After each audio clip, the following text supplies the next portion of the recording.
जय हिंद दोस्तों, नमस्कार। डेली रीड बुक में आप सभी का स्वागत है। आज हम लोग 23 फरवरी 2021 का पेपर देखेंगे और यह फर्स्ट शिफ्ट का पेपर है। यह आरआरबी एनटीपीसी सीबीटी 1 का पेपर है। आज का जो पेपर होगा वो 53वां पेपर होगा, यानी इससे पहले हम लोग 52 पेपर का अध्ययन कर चुके हैं। अगर आप उन सभी पेपर का अध्ययन नहीं किए हुए हैं तो वीडियो के डिस्क्रिप्शन में ही प्लेलिस्ट लिंक दिया हुआ है, वहां से जाके आप एक एक करके देख लीजिए। अगर आप चाहते हैं कि इन सभी पेपर का पीडीएफ मिले तो वीडियो के डिस्क्रिप्शन में ही टेलीग्राम लिंक दिया हुआ है, वहां से आप टेलीग्राम ज्वाइन कीजिए और बिल्कुल फ्री में आप पीडीएफ को डाउनलोड कर लीजिए। तो चलिए स्टार्ट करते हैं। पहला प्रश्न एनोलॉजी का प्रश्न है। भेड़ भेड़ा तो मतलब पुल्लिंग स्त्रीलिंग, तो हिरनी बारह सिंघा। अगला प्रश्न है भारतीय न्यायिक प्रणाली में रीट हैबियस कॉर्पस का शाब्दिक अर्थ क्या है? तो इसका आंसर होगा आपको बंदी प्रत्यक्षीकरण का अधिकार प्राप्त होगा। आंसर 4। अगला प्रश्न है नागरहोल राष्ट्रीय उद्यान किस राज्य में स्थित है? तो नागरहोल राष्ट्रीय उद्यान कर्नाटक में स्थित है।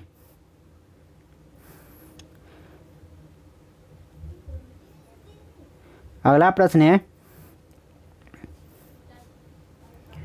निम्नलिखित में से कौन सा विकल्प सुमेलित नहीं है? तो ये 2 नंबर सुमेलित नहीं है। जो गलत है उसको हम पढ़ते ही नहीं, क्योंकि वो पढ़ेंगे कहीं याद हो जाएगा तो दिक्कत हो जाएगा। इसलिए कौन सा सही है वो देखते हैं। कंपास नेविगेशन के लिए प्रयोग किया जाता है और उत्तर दक्षिण दिशाओं को इंगित करता है। एक्टिनोमीटर विकिरण की तीव्रता को मापता है।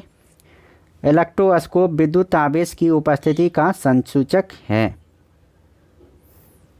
अगला प्रश्न है 2011 की जनगणना के अनुसार किसे साक्षर व्यक्ति माना जाता है? तो इसका आंसर होगा 7 वर्ष या उससे अधिक आयु का व्यक्ति जो किसी भाषा को समझने के साथ साथ पढ़ एवं लिख सकता है। अगला प्रश्न निम्नलिखित में से कौन सी भिन्न सबसे छोटी है? तो ये मैथ का प्रश्न है, इसमें निकालना पड़ेगा। अगला प्रश्न है खोया पाया तो व्यय बचत।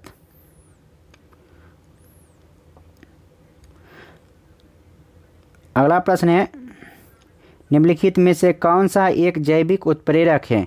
तो इसका आंसर होगा एंजाइम एक जैविक उत्प्रेरक है। अगला प्रश्न है निम्नलिखित में से कौन सा विकल्प सुमेलित नहीं है?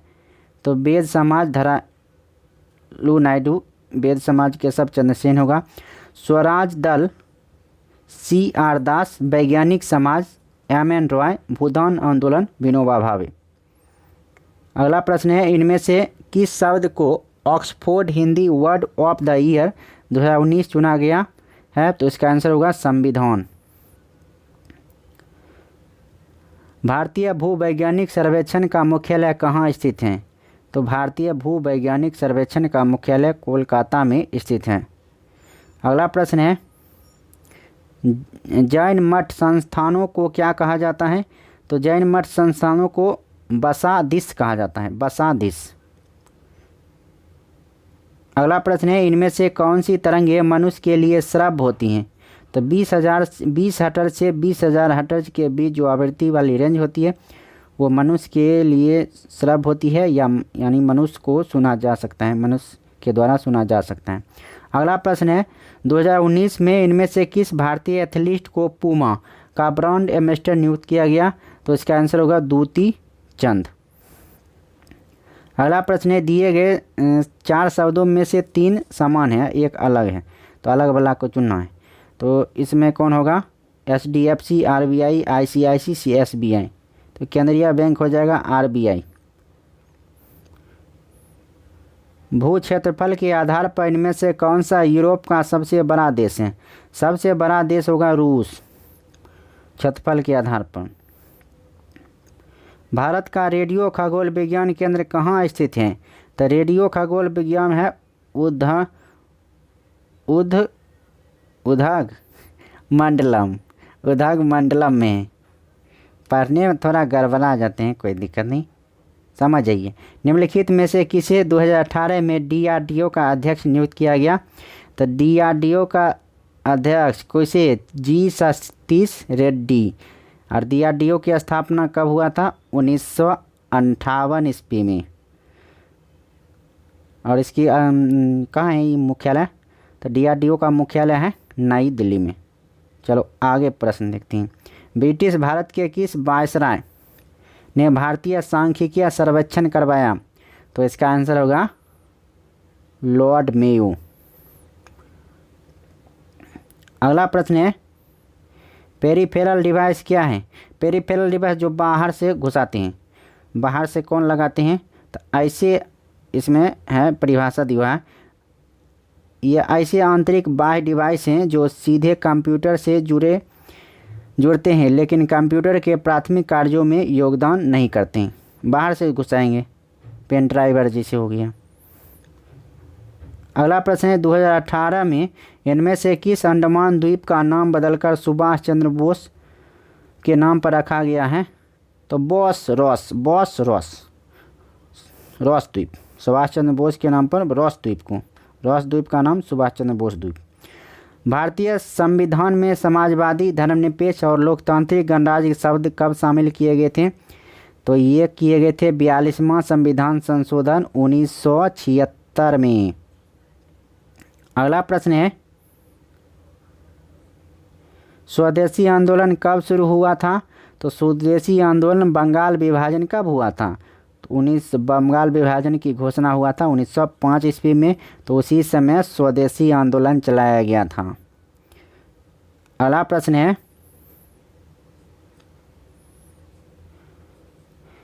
हिंदू वृद्धि दर नामक शब्द किसने गढ़ा जिसे भारतीय अर्थव्यवस्था में निम्न वृद्धि दर व अवधि के रूप में संदर्भित किया जाता है? तो इसका आंसर होगा राजकृष्ण। संध्या की केवल एक पुत्री, ये है ब्लड रिलेशन का प्रश्न, इसको छोड़ो, रीजनिंग बनाएं। नो नेशन फॉर वुमेन नामक पुस्तक किसके द्वारा लिखी गई है? तो प्रियंका दुबे के द्वारा लिखा गया है नो नेशन फॉर वुमेन। अक्टूबर 2020 तक प्राप्त जानकारी के अनुसार भारत के परमाणु ऊर्जा विभाग के अध्यक्ष कौन हैं? तो इसका आंसर होगा श्री KN व्यास। अगला प्रश्न है पूर्वोत्तर भारत के किस राज्य को उसके वास्तविक निवासियों द्वारा नया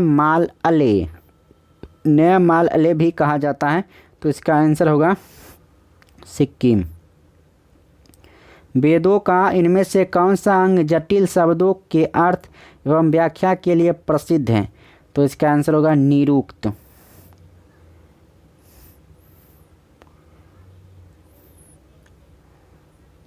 अगला प्रश्न है इनमें से किस समिति का गठन बैंकिंग क्षेत्र में सुधार हेतु किया गया था? तो इसका आंसर होगा नरसिम्हम समिति। अगला प्रश्न है प्रार्थना समाज की स्थापना किसने की थी? तो प्रार्थना समाज की स्थापना आत्मारंग पांडुरंग ने किया था। अगला प्रश्न है इनमें से कौन सा देश वर्ष 2021 में ग्रीष्मकालीन पैरा ओलंपिक की मेजबानी करेगा? पैरा ओलंपिक हो या ओलंपिक हो, दोनों करेगा टोक्यो जापान में। यह 2020 में होना था, कोरोना की वजह से 2021 में हो गया। अगला प्रश्न है 7 अलग अलग परीक्षणों का समुच्चय, मैथ का प्रश्न है, हटाओ इसको, बाद में इसको देखेंगे। धूमर नृत्य शैली किस भारतीय राज्य या केंद्र शासित प्रदेश में से संबंधित है? तो धूमर नृत्य है जम्मू कश्मीर। अगला प्रश्न है भारत में स्थित स्वर्णिम चतुर्भुज की कुल लंबाई कितनी है? तो इसकी लंबाई है 5846 किलोमीटर, यानी 5846 किलोमीटर स्वर्णिम चतुर्भुज की लंबाई। निम्नलिखित में से कौन सा LAN का एक लाभ है? तो इसका आंसर होगा पेरिफेरल को साझा करना। अगला प्रश्न है मानव शरीर का सामान्य तापमान कितना होता है? तो मानव शरीर का सामान्य ताप 98.6 डिग्री फ़ारेनहाइट होता है या 37 डिग्री सी। अगला प्रश्न है अक्टूबर 2020 तक प्राप्त जानकारी के अनुसार WHO के सदस्य देशों की कुल संख्या कितनी है? तो इसका आंसर होगा 194। WHO की स्थापना कब हुई थी? 1948 ईस्वी में हुई थी। अगला प्रश्न है भारतीय संविधान में शामिल विधि शासन की संकल्पना किस विदेशी संविधान से ली गई है? तो इसका आंसर होगा यूनाइटेड किंगडम यानी UK। अगला प्रश्न है दिसंबर 2018 में आयोजित संयुक्त राष्ट्र कटोविस सम्मेलन का मुख्य एजेंडा क्या था? तो इसका आंसर होगा जलवायु परिवर्तन। अगला प्रश्न है 2012 में IIT कानपुर में ताप विनिमय ग्रीन होम बनाने की प्रेरणा कहाँ से मिली थी? तो इसका आंसर होगा कोकून की संरचना से। निम्नलिखित में से कौन से भारतीय राज्य बांग्लादेश की सीमा पर स्थित हैं? तो इसका आंसर होगा पश्चिम बंगाल, असम, मेघालय, त्रिपुरा, मिजोरम। डिजिटल इमेज के संबंध में DPI का पूर्ण रूप क्या है? तो इसका आंसर होगा डॉट्स पर इंच। इनमें से कौन सा विश्व व्यापार संगठन यानी WTO का पूर्ववर्ती था? तो इसका आंसर होगा व्यापार एवं शुल्क पर सामान्य करार, general agreement on trade and tariff, जिसे कहते हैं गेट। अगला प्रश्न है भारतीय ज्योतिर्विज्ञान परिषद की पहली महिला अध्यक्ष कौन है? तो इसका आंसर होगा डॉक्टर GC अनुपमा।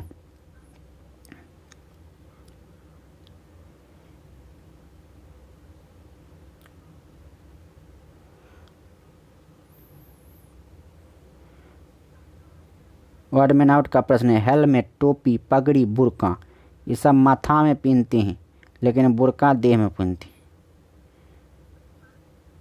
दिए गए 4 शब्दों में से 3 समान, एक असमान, तो क्या कहते हैं? ईट, मोती, पान, हुकुम। तो ये सब ताश के हैं। ईट, पान, हुकुम। मोती ताश में नहीं होता है, ताश के सब पत्ते हैं।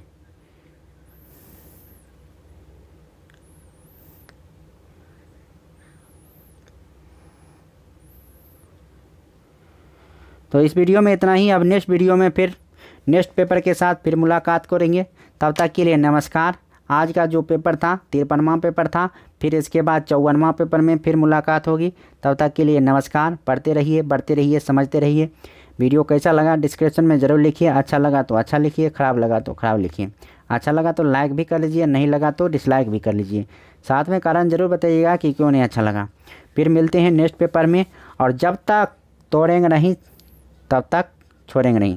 क्या मोबाइल नहीं, तब जब तक 135 सेट ख़त्म करेंगे नहीं तब तक पीछे हटना नहीं है। इसलिए आप लोग मेरे साथ बने रहिए। हम रोज़ दिन 3 वीडियो को देते हैं। जब 1000 सब्सक्राइबर पुर जाएगा तो हो सकता है 3 से 4 भी हो जाए। इसलिए जल्दी से जल्दी पुराने कोशिश कीजिए। बहुत मेहनत लगता है भाई। तो धन्यवाद, मिलते हैं। जय हिंद, जय भारत।